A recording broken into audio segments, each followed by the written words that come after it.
Awesome. Okay. All right. Hi, everybody. I'm Jen Glyzinski. I'm the team manager of the Satushek team here at Keller Williams in Bellingham. And we are doing monthly webinars for our clients or really anybody that wants to join us. And I get a lot of questions around investing and how to do it and strategies behind it. So I thought that we could at least get our feet wet. There's a lot to learn about it, but I really just want to focus on kind of wrapping your mind around it and, you know, just focusing on mindset more than anything. I'm going to talk a little bit about how this all came to be for me. And when I really thought about it, it came down to one book that one individual gave me, and that was one of my ex-brother-in-laws for Christmas. He gave me a used copy of Robert Kiyosaki's Rich Dad Poor Dad, and that was probably 20 years ago that he gave me that book. I remember reading it on vacation, and all of a sudden this light bulb went on that, oh my gosh, we are if you haven't read the book, it's a story about two different dads. It was a story about Robert Kiyosaki's dad, who was the superintendent of public schools in Hawaii, and Robert's best friend's dad, who was the owner of several 7-Eleven franchises. So it talked a lot about who was really the rich dad and the poor dad. And the best friend's father had picked up all of these 7-Elevens and was picking up a lot of different real estate. And so clearly, over time, he really was the rich dad, and the superintendent of public schools was the poor dad. So it's a great read. I highly recommend it, and that is truly how I got my start. I've not always been a real estate agent. I've not always been a real estate investor. I grew up. My mom was on welfare. My dad was a blue collar carpenter. I went back and forth between those households and never got any sort of guidance on money, buying houses. My mom never, I lived with my mom. She never actually owned a house. She had like no financial sense at all. So I always say, if I can do it, anybody can do it, because I just didn't have any sort of guidance as a child. I didn't have parents that were even in that realm. And it was not until much later in life that I've got this introduction. So it's never too late. And I will just kind of talk you through kind of how I got started. So I read that book, and then I kind of got really jazzed about learning more and more about real estate investing. And back at that time, in the early 2000s, I was still working for the National Park Service down at Mount Rainier. I was building and maintaining trails. I was making probably $22 an hour, and I was only working like 7-8 months out of the year. And we needed to figure out another way to supplement our lifestyle. I mean, that was a choice that we made, but I can just tell you, I wasn't making a ton of money working for the federal government. But I did start to go to classes and get educated on all these different strategies. And my dad, being a carpenter, I knew a lot about houses. My partner at the time was also a carpenter, so this was an area that we felt really comfortable. And we just kind of started sleuthing around and figuring things out. So we learned how to find really good deals. We learned how to use other people's money, because at some point you get yourself totally maxed out. The banks will only loan you a certain amount of money. So that's my start. And now, as you all know, I'm a very successful real estate agent in Whatcom and Skagit County, and I manage an awesome real estate team here. So let's move on to the next slide. And please, as we go along, I love for this to be interactive. So if you have questions, feel free. It's a pretty small group. You can unmute yourself and ask questions. Hannah's in the background. She's our operations director, so she's helping me move through slides. I have a lot of bullet points because I want to make sure that I cover as much as I possibly can for you. So anyone can do it. Not everyone will. Will you invest in real estate? So there's a lot. I work with a lot of clients who kind of want the secret sauce to doing it. And like anything, it takes some work. So the message that I want to convey to you is that investing in real estate really truly is about wealth building. It is an incredible strategy to build wealth. And how you think matters a lot. So here are the two takeaway points that you need to understand when we're talking about real estate investing and building wealth. Number one, that building financial wealth through investing in real estate is possible. That's number one. And building financial wealth through real estate is possible for you. So first, you have to believe that in order for you to achieve it. Okay, so those are the 2 points that I want you to take away. All right, so the next slide is luck an essential ingredient to real estate investing? Who thinks that that's an essential ingredient to real estate investing? Does that play any factor at all? Sometimes, right? Like sometimes you could get lucky, but the truth is that the best investors are not relying on luck showing up when they're thinking about real estate in investing. So, you can think like the game of Monopoly. Really, you can think like any game. And I play a lot of different games with my daughter, Monopoly being one of them. Phase 10 being another one. Another favorite of ours is called Scum and Scuzz, Canasta, Scrabble, whatever it is. The point of it is that there is some amount of strategy to winning a game. And sometimes you get lucky, but more often than not, I am beating my daughter at these games. And the reason why is I've played those games long enough that after a while, I start to understand what the strategy is to win the game. So that is an essential ingredient to investing in real estate. You need to actually understand how to play the game, learn how to play the game. So what steps are you going to learn to play the game? Once you understand how to play, then you start to learn how to actually win the game. So how are you going to win in this game of investing in real estate?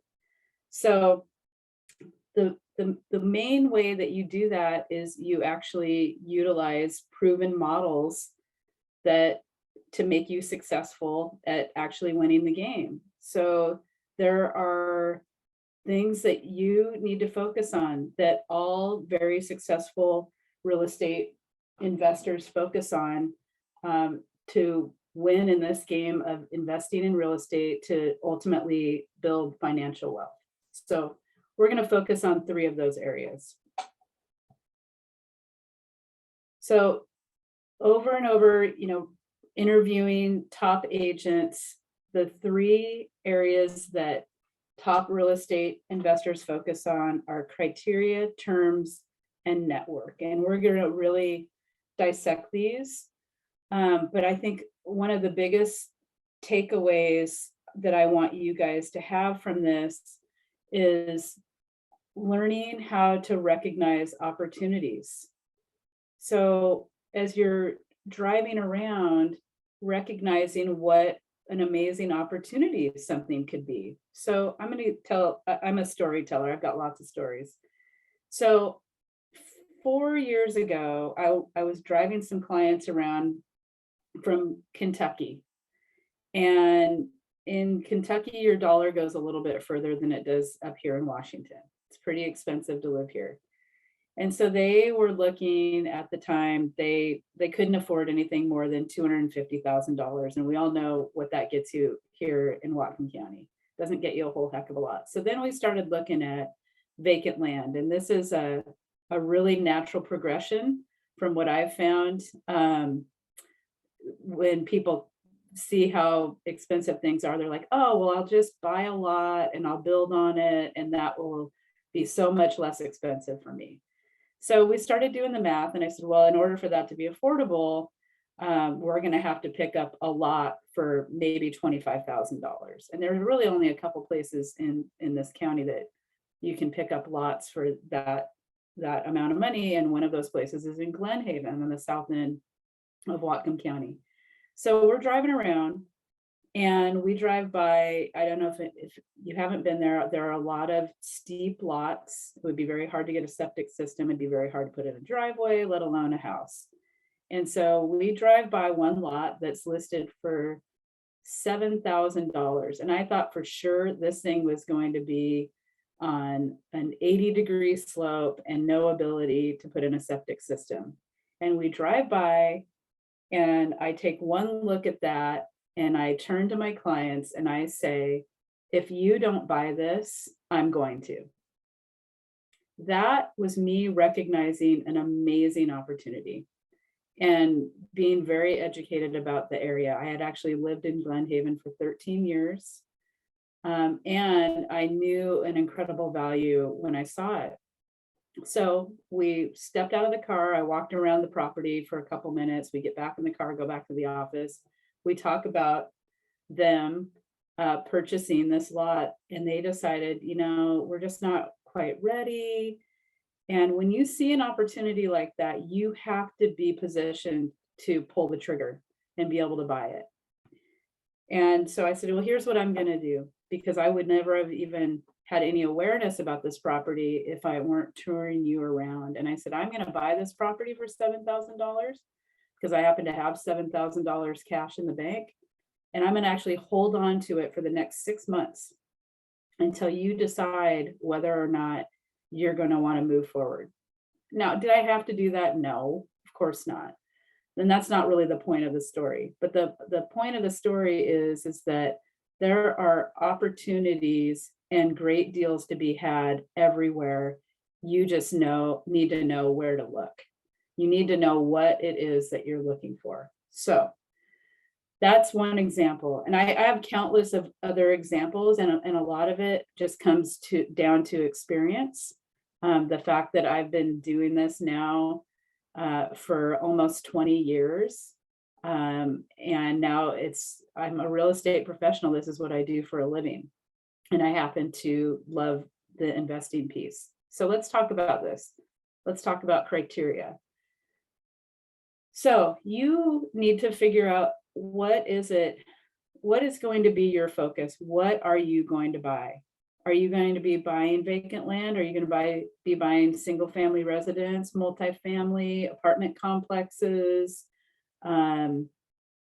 You need to figure that out, because whatever that is going to help you determine the correct criteria that you should be after.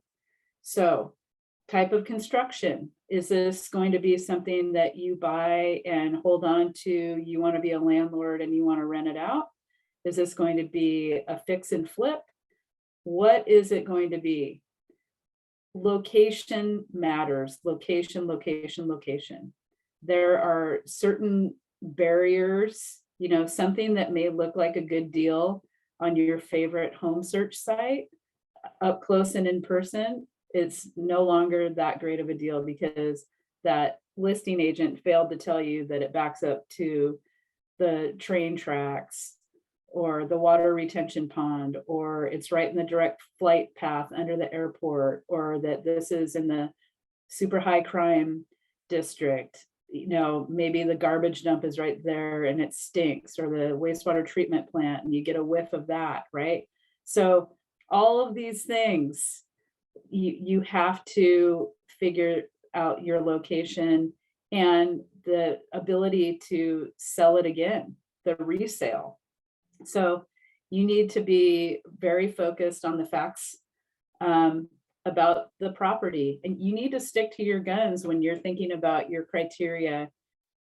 These are things that cannot be negotiated away, right? So, and you need to know what your exit strategy is going to be when you're thinking about what it is that you're going to buy.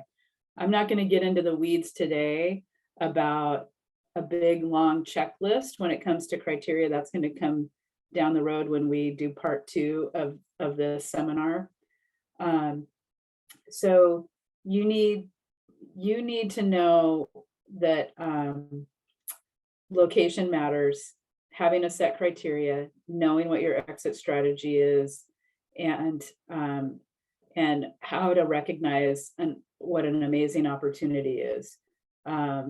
Your opportunity filter keeps the good investments in and the bad investments out.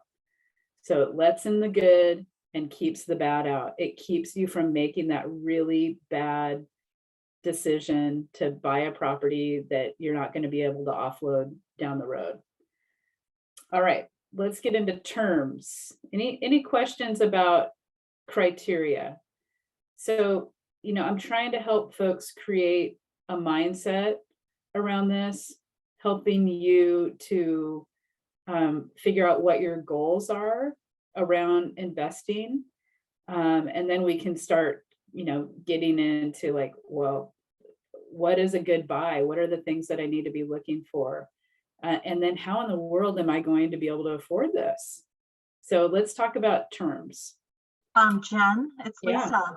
Oh, I hey, have a question. Lisa. Oh Yeah. my gosh, hi. I'm always so confused about location. So sometimes it just, I don't know, sometimes something seems like the right location, and then I worry that I'm like, okay, am I overpaying for this, or is it like really the location, but what if the house has like black mold? Like, how do I get really distilled down into like figuring that part out? It's so tricky. It is tricky. And so if you're feeling like, boy, I don't know if this is a great location or not, I think you need to be looking at who are my teammates in this. And we're going to be talking about that when we talk about network. So who are those trusted professionals that are on your team that are going to help you navigate that, right? Do you have a trusted realtor? Do you have a trusted home inspector? Do you have friends that live in the area?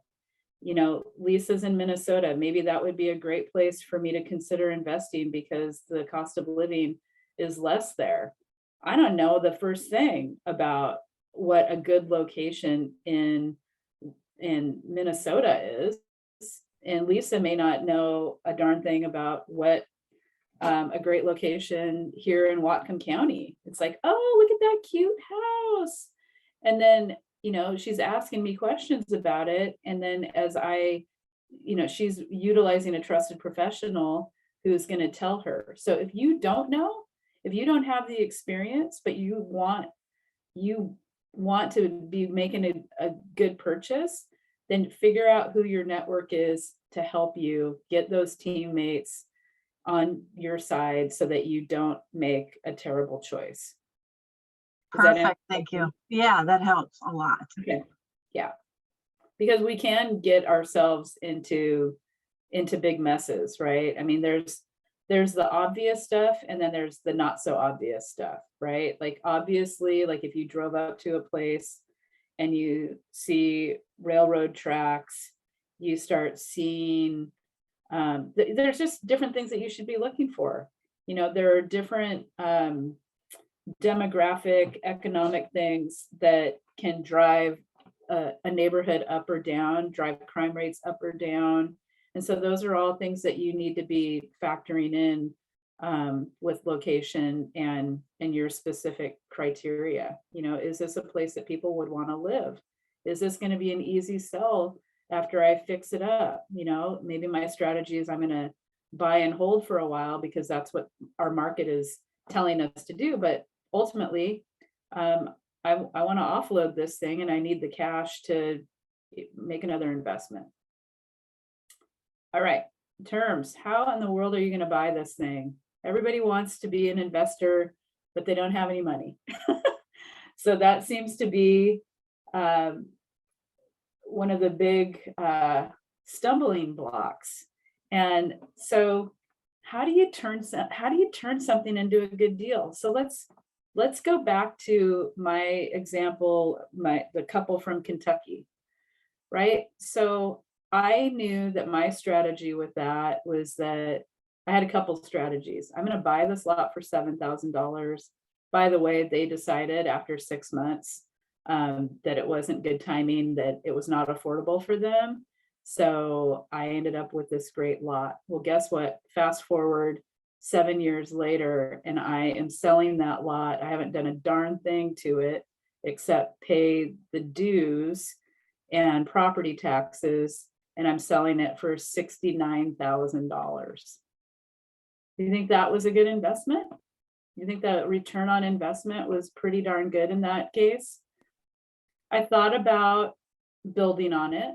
I have that ability, you know, build a spec house and then sell it. But, you know, just when I got myself organized to do that, our market started to kind of take a shift, or I was anticipating that it was going to take a shift. So I offloaded it. And you know what? I have a very happy client who had been looking for a long time, and he's getting a construction loan and he's going to build. So it's a win-win for everybody. So have a couple of different exit strategies in mind. So the other point that I want to make with that is that I'm going to talk about just leveraging your money, right? I made other purchases where I didn't pay cash and I put the minimum amount of money down so that I could pounce on those opportunities when they present themselves. It was easy for me to come up with $7,000 and buy a lot in Glen Haven because I had not put all of my cash into another investment. So let's talk about how you turn things into deals. So that was one example. Being like all of the things that you can negotiate. So here's another example. 4 years ago, I bought the house that I'm living in right now. And I decided that, again, so I think there's also some myths around how much money it takes to buy something. So the house that I live in now was listed for $350,000 4 years ago. I wanted to put the least amount of money down. So if you do the quick math, what is 5% of $350,000? Can somebody tell me that? I can't do the math. Is it 1750? Yeah, $17,500. That was how much money I had to come up with to buy this house, because I was also able to negotiate that the seller pay all of the closing costs associated with originating my loan. So rather than put 10% down, 20% down, which I could have done, I opted to only put 5% down so that I could leverage my money and be able to pick up opportunities like that. So we are moving into a market, everybody, where the buyer is actually going to start having the ability to do that again, where they're going to be able to negotiate the seller paying closing costs. They're going to be able to negotiate contingent offers. You're going to be able to, we're not going to see as many multiple offer situations like what we have been seeing, where everybody's throwing a bunch of cash or huge down payments, or the tide is turning right now. So be thinking about that. Be thinking about how much money you can put down and all of the other things that you can negotiate. So how much money you need to actually acquire a property and close a transaction, and how much the property will yield over time. These are the different, this is what you need to be thinking about with terms. If you don't understand the terminology or understanding financial fundamentals, this is where you, if you don't know how to do that, or you don't even like doing that, then find somebody that does. Find a realtor that likes to do that stuff, that has the experience. Find a loan officer that will spend 30 minutes with you talking about all of the various types of loan products out there. Tap into the existing equity that you have in your house. So I'm working with a lot of people right now that bought a home 5 years ago. Think about what the values have done over 5 years and how much equity you may have in a home, and being able to pull out some of that equity in the way of a home equity line of credit, a home equity loan. Refinancing is probably not a great idea right now with our interest rates doing what they were doing, but a couple years ago, several months ago, we were encouraging all of our clients to look into refinancing. So there's different ways within yourself. Maybe you're an empty nester. Maybe it's time to downsize. Maybe it's time to rent out the house that you're in right now and downsize. Maybe, I guess the sky's the limit, you guys, different ways that you can tap into how you're going to buy something. But the ability to leverage is super important. Thinking about how much money you're actually putting down. Hannah, who's in the background here, our operations director, she got real creative several years ago, and she went in with a couple of friends to buy a home. And now they are in this position where they were able to do a cash out refi, pulled the cash out. Now she's married. She doesn't want to live with all those roommates anymore. And she and her husband have this nest egg of money that they now can reinvest, and they have a down payment to get into another home. So there may be a little bit of sacrifice short term, getting a roommate, saving some money that way to be able to have a down payment. I just told you it doesn't take much of a down payment, and lenders more and more are allowing you to use more and more of that rental income. It's finding the right one. Gone are the days that you can only utilize 75% of your rental income. Some are letting you use 90% or even 100%. They're not as concerned about the vacancy rates because there's such high demand. So you need to know, you also need to know when to walk away from something. When you start feeling like you're putting the square peg in a round hole, it's time to walk away. So recognizing sticking to your criteria, sticking to your guns on that, and how you're going to buy it. And you need to remember this is a business decision, and not getting too emotional about it, and making sure that it pencils out the way that you need it to, so that it actually makes sense. All right, any question about terms? All right, network. Who helps you? This is so important. Who helps you when it comes to investing? And if you don't know who that power team is, I want you to think about who are the people that have helped you to be successful. Who are those people that you need to glean more knowledge from? What classes do you need to take? So I've mentioned a few. I've talked about realtors. I've talked about general contractors, home inspectors, bankers, insurance people, attorneys, the mailman. Think about the the postal folks driving around, do you think they're spotting some good deals once in a while? Some old run down home that they keep delivering the mail to, or maybe it's like there's a vacancy notice that they could be alerting you to, some kind of incentive for that. Have you ever thought about garage sales or estate sales? Why are people doing garage sales? What's happening in their world where they're trying to sell off a whole bunch of stuff?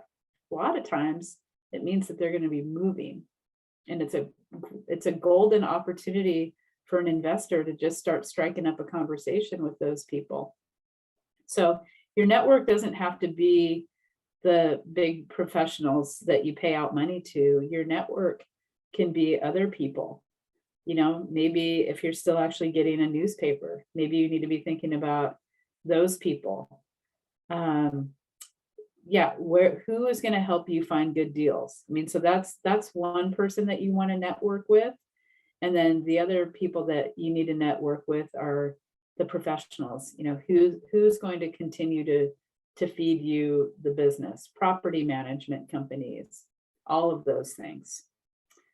So I just wanted to get you guys the very basics of some of that. I wanted to get the wheels turning just about your mindset around investing and getting you to start thinking about what it is that you're after. What is the ultimate goal? This is where we can help you reverse engineer that goal. Tell me what the goal is. Figure out how much money you have. Figure out where that money is going to come from.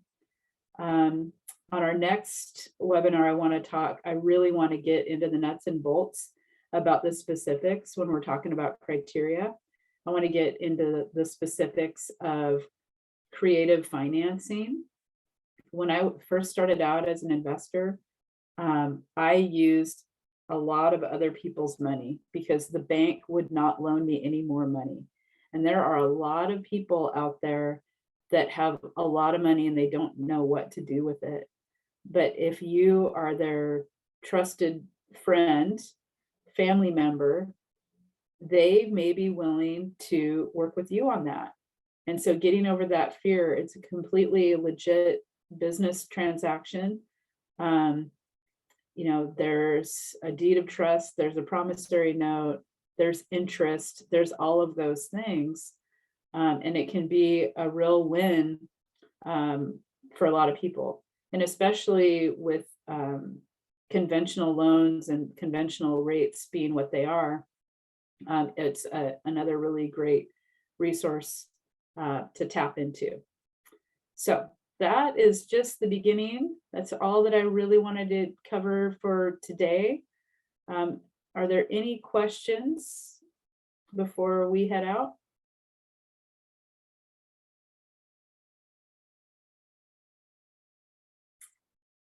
Okay, well, we will be back again at another time to be determined. And like I said, we'll really delve into more of the specifics to finding a great deal and the criteria and some of those.